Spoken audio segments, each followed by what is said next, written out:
You pack all the right tools. You organize every storage cabinet. You obsess over planning the perfect trip. But when's the last time you gave any thought to your sleep?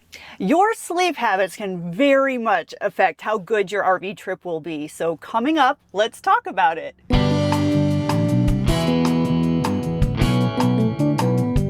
When you're RVing, sleep can get complicated really fast. You might have noisy neighbors. You might have changing time zones. You might have trains rolling right by your window at 2 a.m. Or rowdy Walmart parking lots. You might sleep great at home, but on RV trips, all those little routines that you rely on at home, they kind of get tossed out the window. Yeah, and since sleep deprivation very much affects your health and energy, and it might even affect how well you remember the RV trip, we wanted to dedicate a whole video to this because you can be working out every day, you can be eating like a saint, you can be doing everything else right. But if you're not getting good sleep, you're kind of working against yourself. Absolutely. So we're going to start talking about what's happening in your body when you don't sleep well. And then we're going to get into some RV specific things that you can do about it. But first, a quick shout out to our friends at Winnebago for sponsoring this video. We've been rolling in Winnebagos for over 10 years now, and we are currently in our Winnebago Echo, which we love. Winnebago wants you sleeping like a baby in their rigs, and honestly, so do we. All right, let's get into it.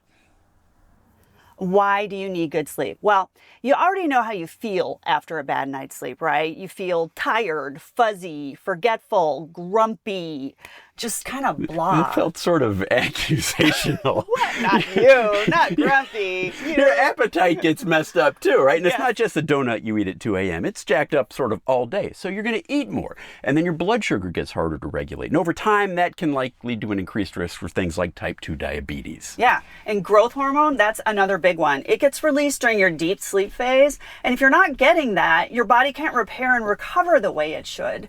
It also kind of weakens your immune system, which leads to inflammation. It just makes everything feel harder than it needs to be. It's also hard on your heart because it's not getting its nightly recovery window as well. Your heart needs that time to rest and recover also. Yeah. And here's one that really gets people.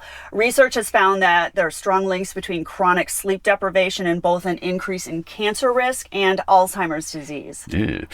Basically, while you're sleeping, your body is doing an enormous amount of work. If you skip the sleep, you're going to skip the work. So that's kind of why good sleep matters. Yeah, and when you're RVing, getting good sleep takes a little more intention. So a little more work than it does at home. So let's talk about ways you can actually do that. Tips for a great night's sleep in the RV. And let's start with one that is completely unique to RV life and one that a surprising number of RVers don't take seriously enough, but I sure do, and that's leveling. Sleeping on a slope is more disruptive than you think. Your body spends all night subtly fighting gravity, and even if you don't consciously notice it, it can affect your sleep quality. I'm feeling vindicated. General rule of thumb, do what you can to avoid sleeping on a side-to-side slope. That's the one that really messes with a good night's sleep. Yeah, but really, you just want to make sure your bed levelness is similar to that of your home bed, because our bodies are very much programmed for routine, and they'll notice if the level is too different from normal. So, for example, if you have reflux and you sleep with your head raised but your feet lowered at home, you should try to find that position on the road too. Yeah, so if you have auto leveling, which we have added to our Echo, and it's one of my favorite mods ever, if you have auto leveling, just use it every night. It doesn't take all that much time to drop the levelers, and it really makes a difference with your sleep. And if you don't have auto leveling, carry leveling blocks and take the time to get yourself level. I know it feels like a hassle after a long day of driving, but you'll thank yourself at 3 a.m. when you're actually sleeping instead of slowly rolling into your partner. Or into the wall, or onto the cat, or off the bed. Maintaining a good sleep temperature. This is genuinely one of the hardest things to nail in an RV. And the research is pretty consistent that the ideal sleeping temperature is somewhere between the mid 60s to high 60s range, because your body needs to drop its core temperature slightly to fall and stay asleep.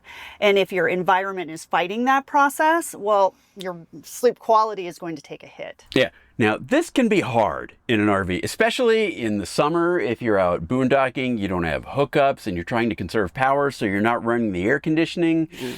In that case, the best you can do is use fans, and we got fan there. Yeah, we've got like 3 around our RV. Use fans, and make sure you're parked in the best way possible. Like, don't park in full sun if you can avoid it. Try to park in the shade so the RV doesn't heat up that much to begin with. And also do what you can with your bedding, like using cooling pillows and sheets, and make sure your blankets are light. Yeah, or take a cool shower before bed, or if it's humid, you could try a dehumidifier. Basically, just do whatever you can to allow your body to cool down so that the natural sleep processes can kick in. Ventilation and air quality. When you're sleeping in a small enclosed space like this, you and everybody else in your RV, they're breathing out carbon dioxide all night, right? And as carbon dioxide levels rise in that small space, it can affect your sleep. You have more frequent wakings. You have these things called micro awakenings where you're shifting between deep and light sleep really frequently and you don't even know what's happening. So then you might wake up in the morning feeling tired or headachy even if you slept for 8 hours or more. Yeah. Now, the fix for that, well, I mean, it's kind of obvious, right? Just crack a window or a vent a little bit if the temperature allows. Just a little airflow is enough to keep fresh air cycling through the RV. Yeah, and again, a small fan to keep the air circulating is going to help the carbon dioxide from concentrating right where you're sleeping. You guys, a fan is honestly the highest bang for your buck sleep tool you can have in an RV. Yeah. Oh, another side bonus for having good ventilation, it can help reduce condensation buildup, which if you've ever dealt with mold in an RV or even just a watered up windshield, you know that's a very good reason all on its own. Noise. Noise! Oh my, very dramatic. Good job, honey. All right, but RV parks, campgrounds, and even Walmart parking lots, they can be genuinely loud. Yeah, and anyone who's RV'd for even a little while, you've got some sort of loud campground story. Absolutely. And here's the thing about noise and sleep, though. It's not actually the volume that wakes you up. Like, you can run a fan all night and it's fine, right? It's those irregular noises. So a car door slamming at 2 a.m., or a train rolling by, or loud laughing from your neighbor's campsite. Your brain is constantly monitoring for unexpected sounds anytime you're asleep. Yeah, so the goal isn't complete and total silence, right? It's just to mask the unpredictable noise with something that's steady. So your first line of defense there is white noise. Now, whether that's an app on your phone, a small white noise machine, or this fan that we keep talking about, it works by essentially giving your brain something consistent to tune out so that the random stuff doesn't punch through as easily. And if that's not enough, I travel with some foam earplugs too, and I'll occasionally use them. Yeah. And then there's the biggest lever of all, site selection. Read reviews before you commit to a spot. Campendium, iOverlander, whatever your preferred app is, people are going to leave very specific comments about noise, and those can be super helpful. And always have a backup campsite ready too, just in case. Yeah, this is our loud noise story. We learned this the hard way. One time we were overnighting at a truck stop on our way to California. We were just passing through on the way to someplace else. And in the middle of the night, we were woken up by people screaming, "Get down!" We looked out the window and there were police with guns drawn, using our RV as cover for someone at the pumps. Yeah, it was so crazy. I still have that vision imprinted in my head of looking down the window and seeing police right there on the side of the RV. It was so crazy. So we were fine and all, but we did not get any of sleep that night. That was pretty much the end of sleeping. Yes. So do your homework before choosing where you're going to overnight, and maybe in case that doesn't work out, have a backup available, because a bad site can undo everything else you might try to do to get good sleep. The bed only rule. And maybe you've heard this before, but classic sleep advice is you should only use your bed for sleep and intimacy.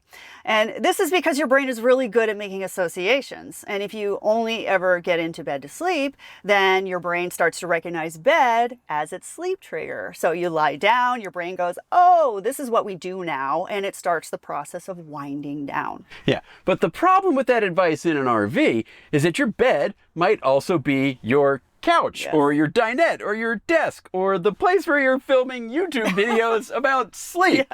In a small space, you don't always have the luxury of keeping the sleeping space separate. Yeah, and so here's the workaround, and this is less about the physical space, more about context clues for your brain. So when it's time to sleep, change something. So maybe, I don't know, rearrange the pillows, or set some warmer, softer lighting. Like we added these red warmer lights here for us. Yeah, or just make a small bedtime routine. Like for us, I have this thing where I will clean up and tidy up the RV every night right before bed because a clean and organized space is very calming for me. Well, and there's actually science behind that a cluttered and chaotic space elevates your stress response. So tidying up is actually a good tip for anyone to do before bed because it's going to lower your stress response. I feel vindicated. Yes, science. And there's other things we do too, like we take showers right before bed. It doesn't really matter what your routine is specifically, just so much that you're consistent with it.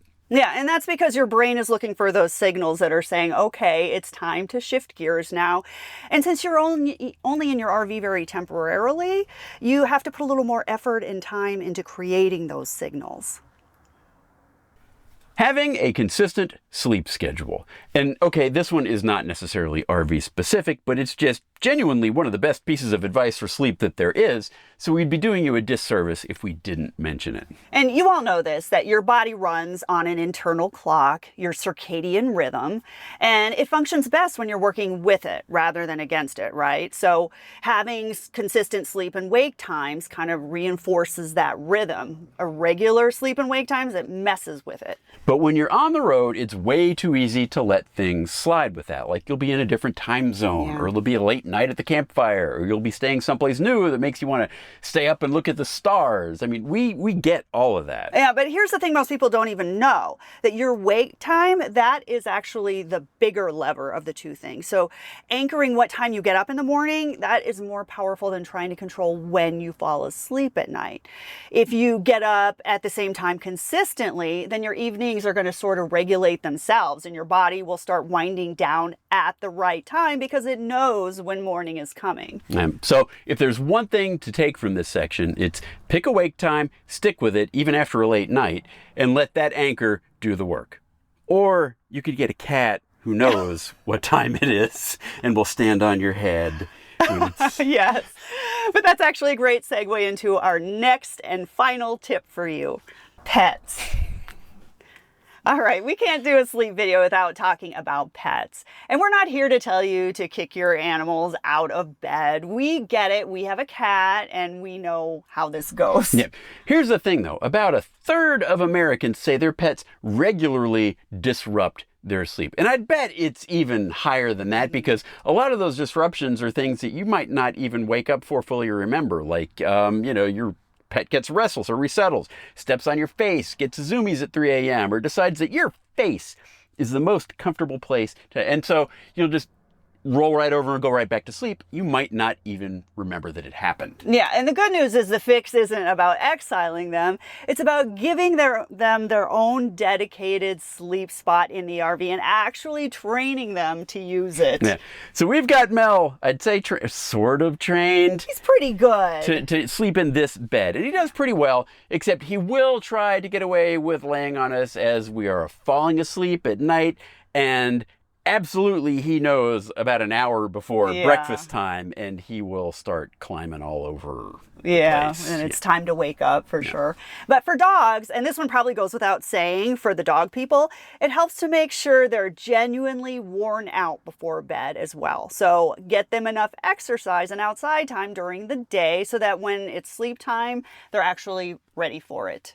Now, for cats, it's actually a little different. And of course it is, because cats. But it's interesting from a behavioral standpoint. So play with them actively, like right before bed, like get the toys out, get them in full-on hunt and attack mode, then feed them, and then let them go to sleep after that. Yeah, because what you're doing is you're triggering their natural hunt, catch, eat, groom, sleep cycle. Yeah, you're essentially trying to sort of tap into their instincts. Yeah. After a good play session in the meal, a cat is primed to sleep. When Mel cooperates with that, it actually works. So yes, love your pets, keep them close, let them be part of your RV life. Just work on giving them their own spot. Yeah, and hopefully everyone in your RV will sleep easier. Okay, so let's wrap this up. We just gave you, I think, 8 things that you can do to sleep better in your RV. And we didn't even mention like the super obvious things like get outside every day and to get enough exercise. Yeah, avoiding caffeine after lunch, not eating before bed. We were kind of talking just about RV specific things, but obviously you should do all those other good sleep habits too, right? Because if you're spending significant time in an RV like we do, it's worth putting in a little intention around how well you sleep. Because, and here's the gist of it all, the quality of your adventures during the day, how much fun you're going to have on your trips, and also how well you'll remember those trips. It's all directly connected to how well you slept the night before. Yeah. So thanks again to Winnebago for sponsoring this video. We've been proud Winnebago owners for over 10 years now, and we wouldn't have it any other way. Links below if you want to check them out. Thanks for watching, and we'll see you out there. Sleep well.